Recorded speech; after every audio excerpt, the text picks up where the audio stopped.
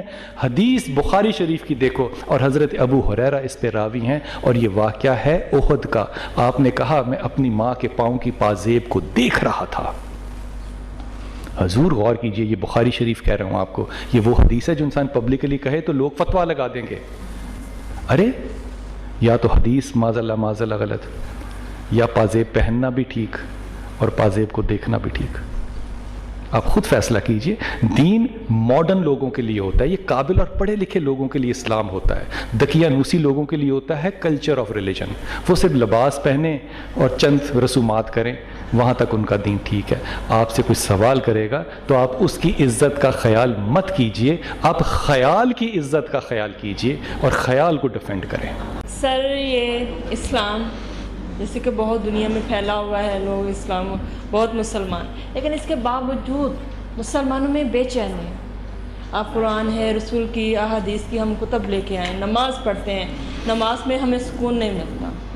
اور سیکنڈ جو میرا کویسچن ہے کہ مختلف صوفیاں ہیں، انہوں نے خدا تعالیٰ کی عبادت کی، خدا تعالیٰ کے نور کو دوسرے لوگوں کے دلوں تک پہنچایا، لیکن اب ہم ایسی صورتحال کا شکار ہیں کہ اس کے بعد میں آنے والے میں لوگوں میں تصادم آ گیا ہے، دہشت گردی آ گئی ہے، جس سے ہمارے ملک میں بے شمار واقعات آ گئے ہیں کہ صرف اپنے عقیدے، صرف اپنی بات کو صحیح مانتے ہوئے دوسرے لوگوں کو ماننا۔ اسلام کیا اس چیز کی اجازت دیتا ہے، اور یہ کہاں تک صحیح ہے؟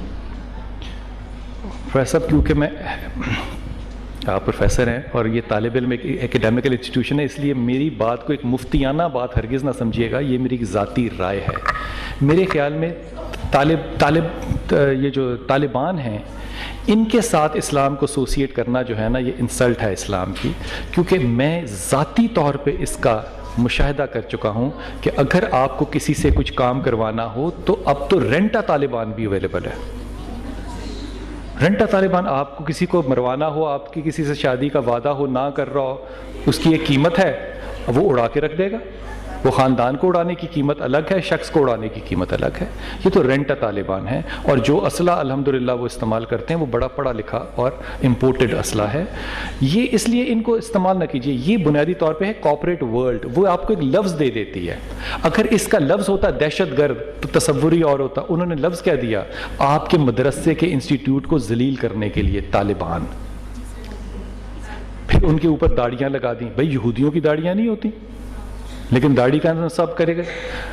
جو پاکستان میں کانوینٹ آف جیسس اینڈ میری کے اندر ننز حجاب کر رہی ہیں وہ نیوٹرل اور ماڈرن ہیں، لیکن ایک عورت اگر حجاب کر رہی ہے تو وہ فنڈامنٹلسٹ ہے۔ یہ تصورات کو آپ کو خود ریٹیلیٹ کر رہا ہے، یہ تصورات ڈالے جاتے ہیں، یہ مائنڈ سیٹس بنائے جاتے ہیں۔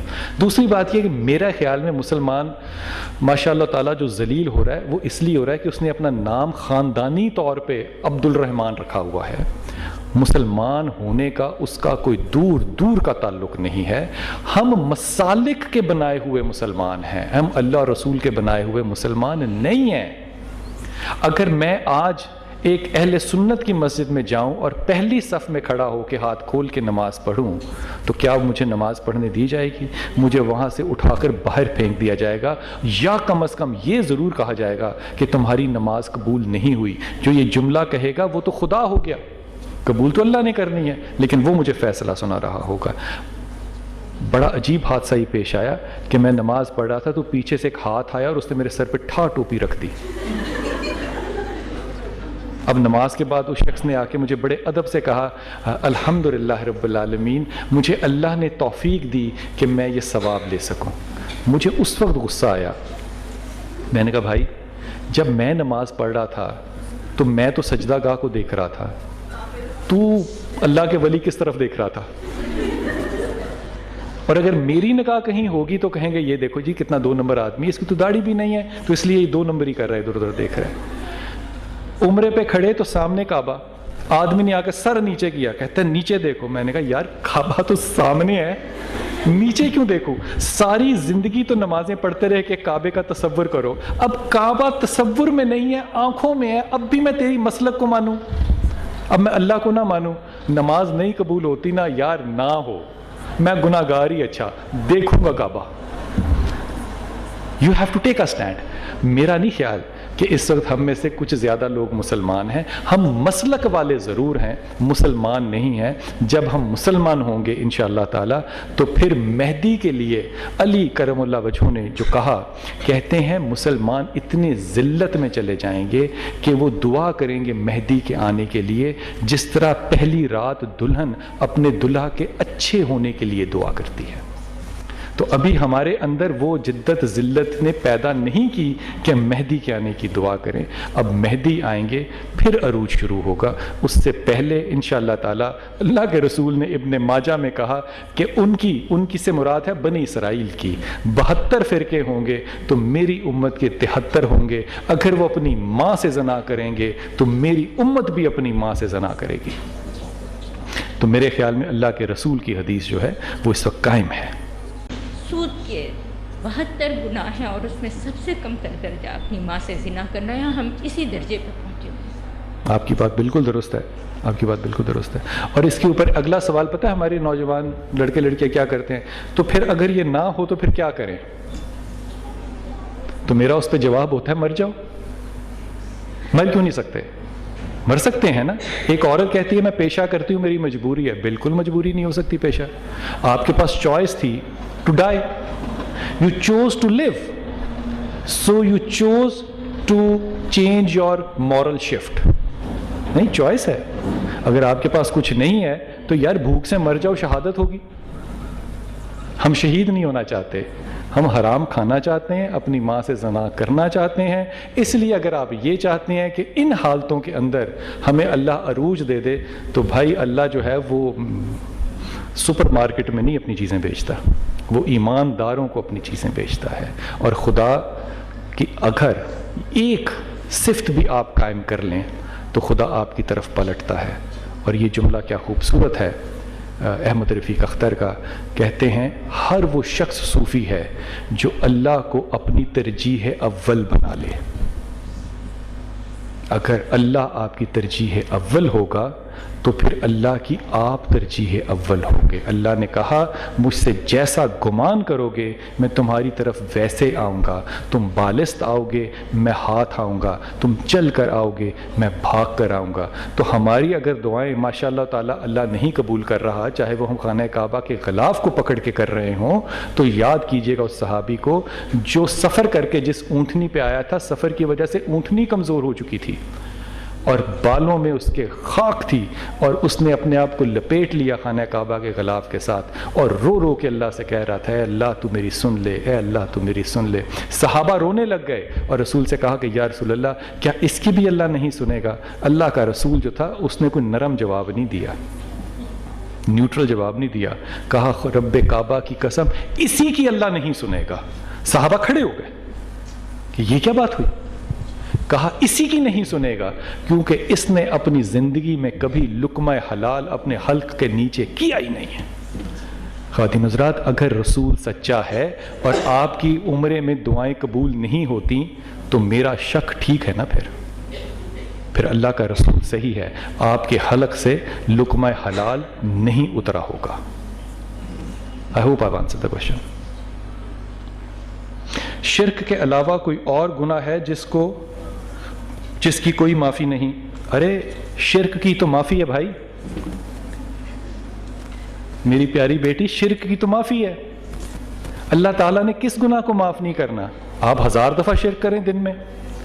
علی حجویری کہتے ہیں کہ ایک وقت کا ولی اپنی زندگی میں 70 گناہ کبیرہ کر سکتا ہے پھر بھی ولی ہوگا.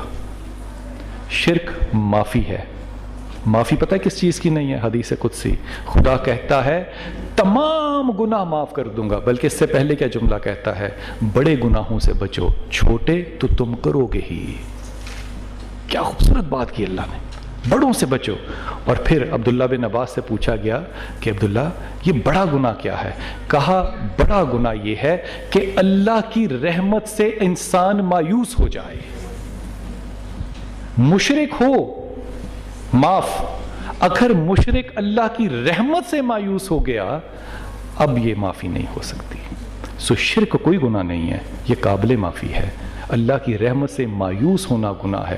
کفن چور آدمی تھا، کفن چوراتا تھا، کتنا گناہ گار ہوگا۔ امیر بن گیا کفن چوری کر کر کے، مرنے لگا تو اپنے 3 بیٹوں سے کہتا ہے مجھے خاک بنا دینا، جلا دینا، اور پھر یہ خاک پہاڑوں پہ اڑا دینا تاکہ مجھے کوئی پہچان نہ سکے، میری زندگی اتنی غلیظ ہے۔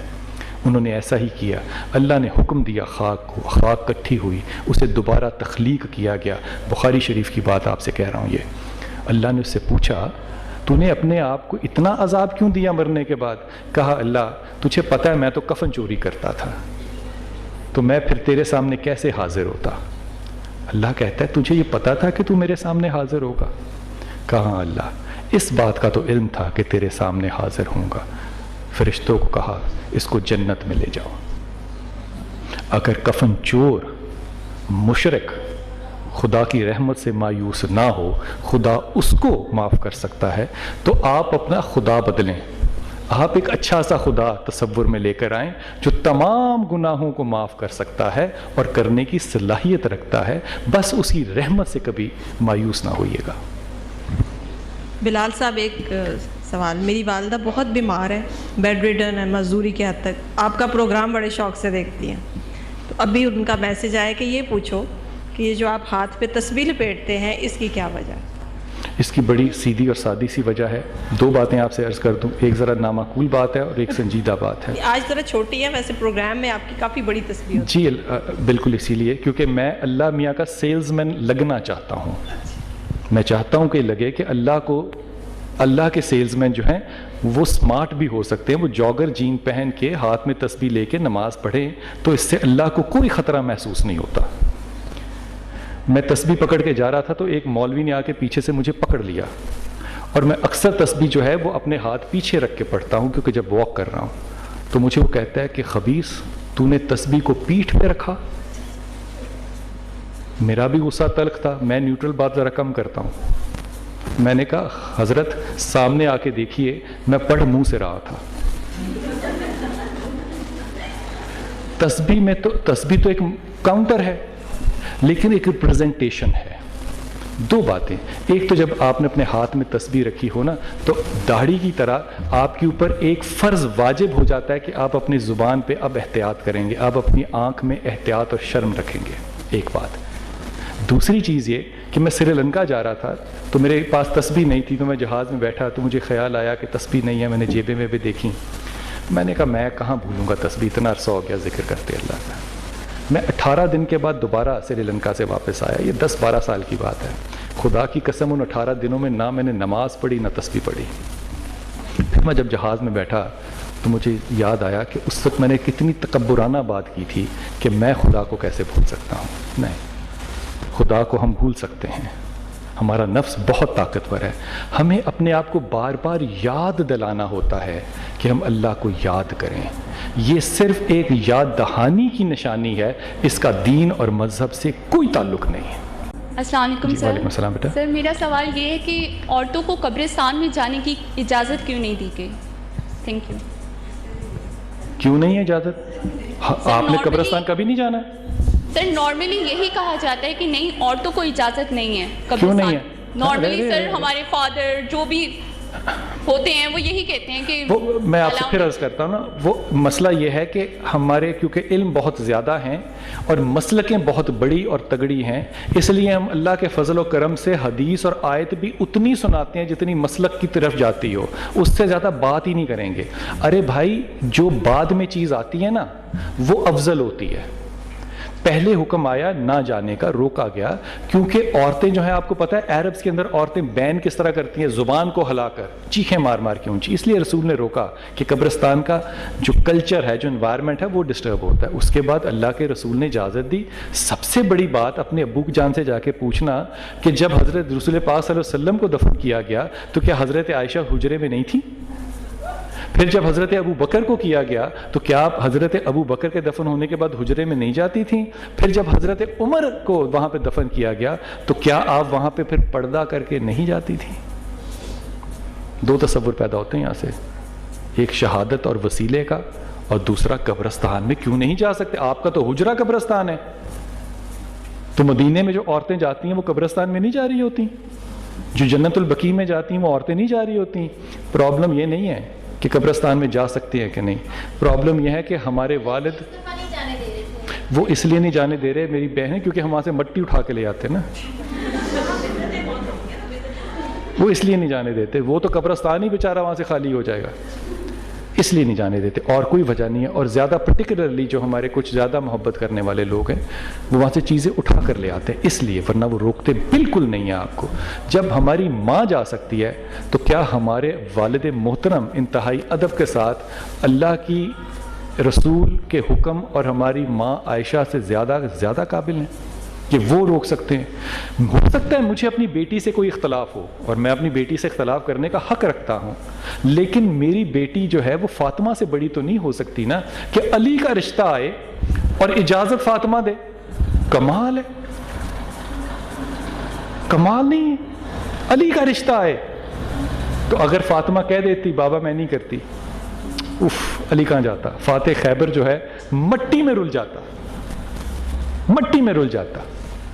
پھر فاطمہ سے پوچھا گیا کہ کیوں آپ نے علی کو، اتنے اچھے رشتے تھے، آپ نے ایک چھوٹے قد والے سے کیوں شادی کر لی؟ پتلی ٹانگیں تھی حضرت علی کی۔ تو انہوں نے پتا کیا واقعہ سنایا؟ کہا ایک دفعہ علی کے پاس ایک فقیر آیا اور اس نے علی سے کچھ مانگا، تو علی نے اپنے غلام سے کہا کہ اسے کہہ دو میرے پاس کچھ نہیں ہے۔ علی کے پاس کیا ہونا تھا؟ ویسے سوچنے کی بھی بات ہے۔ تو اس فقیر نے علی کا گریبان پکڑا۔ اب بات یہاں بھی چھوڑ دوں تو بڑی ہے، فقیر علی کا گریبان پکڑ سکتا ہے۔ علی کو کہتا ہے آج میں نے تجھ سے سوال کیا، تو نے میرے سوال کا جواب نہیں دیا، اب میں یہ سوال تیرے سے روز قیامت کروں گا کہ میں تیرے سے مانگنے آیا، تو نے مجھے خالی لٹا دیا۔ علی رو پڑا، فاتح خیبر رویا، کہا ٹھہرو، اندر گیا، ایک اپنی شیلڈ ڈھال لے کر آیا لوہے کی، کہا اس کو لے جاؤ، اس کو بیچ دو اور اپنی حاجت پوری کرو۔ پھر اس کو بلایا، کہا تو کسی اس غلط فہمی میں نہ رہنا کہ یہ میری جنگ کی ڈھال ہے، یہ وہ ڈھال ہے جس ڈھال سے میں نے رسول پہ گرتے ہوئے تیروں کو روکا ہے۔ کہا جب مجھے اس بات کا علم ہوا تو میں نے سوچا یہ ٹھیک آدمی ہے۔ جب اپنے لیے رشتے کا سلیکشن کریں تو کردار کو دیکھیں، اس کی کارپوریٹ ویلیو کی جاب کو نہیں۔ السلام علیکم سر۔ وعلیکم السلام۔ صوفیزم کا جو آپ نے کنسیپٹ بتایا ہے اس کا میوزک سے کیا ریلیشن ہے؟ کیونکہ ہم صوفی میوزک کو زیادہ پریفر کرتے ہیں۔ میں نے تو آپ سے عرض کیا نا، ہم لکھنوی ہیں، ہمیں ناچ گانا ویسے ہی اچھا لگتا ہے۔ صوفیوں کا غریبوں کا کیا تعلق؟ جن کو روٹی نہیں میسر ہفتوں، ان کا بیچاروں کا کیا تصور؟ یہ ہم نے لیا سارا صوفی تصور خسرو سے۔ اب امیر خسرو ہی تو واحد اس دنیا کا کائنات کا صوفی نہیں ہے نا۔ لیکن having said that میوزک سے اسلام کی کیا دشمنی ہو سکتی ہے؟ میوزک سے علماء کی دشمنی ضرور ہو سکتی ہے۔ آپ اس بات کا کیا جواب دیں گے؟ ایک بہت سلجھے ہوئے دوست نے گورنمنٹ کالج لاہور میں سوال کیا، اس نے کہا آپ کو پتہ ہے اذان بھیروی میں ہوتی ہے؟ بات صحیح تھی، بات سچ تھی۔ اس نے کہا یہ جو قرت ہے، یہ جو عراقی سٹائل پہ کرتے ہیں، طیبہ خانم جیسے کرتے ہیں، بڑی خوبصورت قرت ہے، اس کا راگ کون سا ہے؟ ارے اسلام کو کوئی میوزک سے خطرہ نہیں ہے، میوزک کو اسلام سے خطرہ ضرور ہو سکتا ہے۔ اللہ کا قانون یہ ہے کہ آپ کوئی ایسی جبلت اڈاپٹ نہ کریں جو اللہ کی یاد کے درمیان حائل ہو جائے۔ بس اگر آپ نے سارا دن کانوں میں وہ ٹوٹیاں لگانی ہے تو پھر اللہ کی یاد حائل نہیں ہوگی۔ بس اتنا سا احتیاط کریں۔ حضرت عمر بیٹھے تھے اونٹ پہ اور گنگنا رہے تھے تو لوگ اکٹھے ہو گئے، عمر کی آواز اچھی ہوگی۔ پھر عمر نے آنکھیں کھولی، دیکھا کہ لوگ اکٹھے ہو رہے، فوراً تلاوت شروع کر دی، لوگ جانے لگ گئے۔ آج بھی یہی ہوتا ہے، گانے کی مجلس میں جائیں گے، ذکر کی مجلس آج بھی وہی ہے نا ہم۔ پھر عمر نے کہا ان لوگوں کو، یہ عربی کلچر کے اندر ایک ابیوز تھی کہ تمہاری ماں کی ناک کو مٹی لگے۔ کہا جب میں گانا گاتا ہوں تو قریب آتے ہو، میں تلاوت کرتا ہوں تو دور چلے جاتے ہو۔ یہ مسئلہ آج کا تھوڑی ہے، یہ تب سے مسئلہ ہے۔ میری ذاتی رائے میں اسلام کی میوزک سے انشاءاللہ کوئی خطرہ نہیں ہو سکے گا. میوزک کو ذرا احتیاط کرنی چاہیے کہ اگر اچھے مسلمان موسیقی کی طرف آ گئے, جیسے کہ ہمارے بہت سے بھائی اس وقت پیس ٹیلی ویژن میں اگر آپ ان کی نعتیں سنو گے, ان کی تلاوت سنو گے, ان کے گانے سنو گے, تو آپ کو حیرت ہوگی کہ وداؤٹ میوزک ان کا جو ردم ہے وہ قیامت برپا کرتا ہے. سو آئی ایم ناٹ سیئنگ کہ میوزک از ایبسلیوٹلی ایکسیپٹیبل, لیکن میوزک آپ کو یہ جبلت, ایک گانے والی کی جبلت آپ کو بتائے گی کہ صوفی بڑا ہے. میرے خیال میں ایک خیال جو ہے انتہائی ناقص خیال ہوا. بہت شکریہ. وما علینا الا البلاغ.